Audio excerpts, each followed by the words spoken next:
ನೋಡಿ ಈ ಥರ ಪ್ಯಾಕಿಂಗ್ ಇರುತ್ತೆ. ಮಾಸ್ಕು, ಚಾರ್ಜರು ಮನೆಗೆ ಎತ್ಕೊಂಡೋಗಿ ಹಿಂಗೆ ಎತ್ಕೊಂಡು ಹೋಗ್ಬೇಕು. ನಮ್ಮ ಹುಡುಗ ಹೇಳ್ಕೊಡ್ತಾನೆ. ಸೊ ಹಿಂಗಿರುತ್ತೆ ಎಲ್ಲ ಸೆಟ್ಟು. ಇದರಲ್ಲೂ ಅಷ್ಟೇ, ದಯವಿಟ್ಟು ನೀರು ಹಾಕ್ಬಿಟ್ಟು ಹಿಂಗೆ ಮಾಡೋಂಗಿಲ್ಲ. ಯಾಕಂದರೆ ನೀರು ಇದ್ರಲ್ಲಿ ಹಾಕ್ತೀರಾ, ನೀರು ಹಾಕ್ಬಿಟ್ಟು ಹಿಂಗೆ ಅಂತೀರಾ, ನೀರು ಒಳಗಡೆ ಹೊಟ್ಟೋಗುತ್ತೆ, ವಾಟರ್ ಡ್ಯಾಮೇಜ್ ಆಗುತ್ತೆ, ಕಟ್ಕೊಡ್ಬೇಕಾಗುತ್ತೆ. ಇಲ್ಲಿ ಫಿಲ್ಟ್ರ್ ಇರುತ್ತೆ,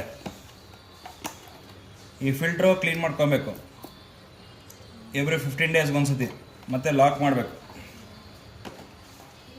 ಸೊ ಟ್ಯೂಬು ಯೂಸ್ ಮಾಡೋವಾಗ ಇದೆ, ರಬ್ಬರೇ ಇಟ್ಕೊಂಡು ಹಾಕ್ಕೊಡಿ.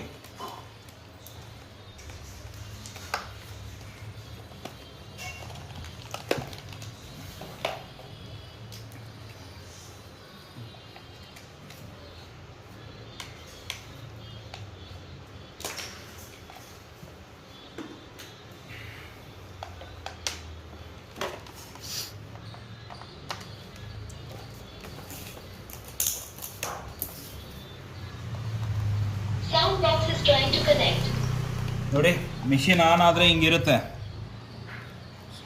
ಇದರಲ್ಲಿ ಬಂದು ಜಸ್ಟು ಏನಾದರೂ ಸೆಟಪ್ಸ್ ಏನಾದರೂ ಚೇಂಜ್ ಮಾಡಬೇಕಂದ್ರೆ ಸೆಟಪ್ ರೌಂಡ್ ಬಟನ್ ಐತಲ್ಲ, ಕ್ಲಿನಿಕಲ್ ಸೆಟ್ಟಿಂಗ್ಸಲ್ಲಿ ಹೋಗಿ ಅದರಲ್ಲಿ ಡಾಕ್ಟರ್ಸ್ ಗೊತ್ತಾಗುತ್ತೆ, ಡಾಕ್ಟರ್ಸ್ ಮಾಡ್ತಾರೆ ಅದು ಈಸಿಯಾಗಿ. ನೀವೇನು ಮಾಡೋಂಗಿಲ್ಲ, ಅದು మీరేమీ చేయకూడదు అది దాంట్లో. ಸೊ ಈ ಥರ ಇರುತ್ತೆ. ಜಸ್ಟ್ ಮಾಸ್ಕು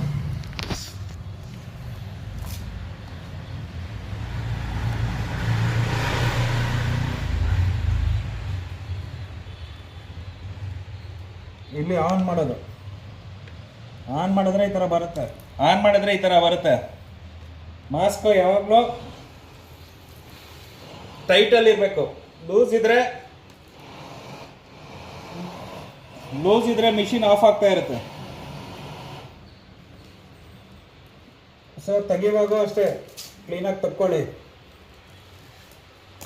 ದಯವಿಟ್ಟು ಯಾವುದೇ ಕಾರಣಕ್ಕೂ ಡ್ಯಾಮೇಜ್ ಏನು ಮಾಡಬೇಡಿ ಪ್ಲೀಸ್, ಅಷ್ಟೇ ನಮ್ಮ ರಿಕ್ವೆಸ್ಟ್. ನಾವು ಹೆಂಗೆ ಕೊಟ್ಟಿರ್ತೀವಿ ಹಂಗೆ ಕೊಡಬೇಕಾಗುತ್ತೆ ಮಿಷಿನ್ಸ್. ಡ್ಯಾಮೇಜ್ ಮಾಡಿದ್ರೆ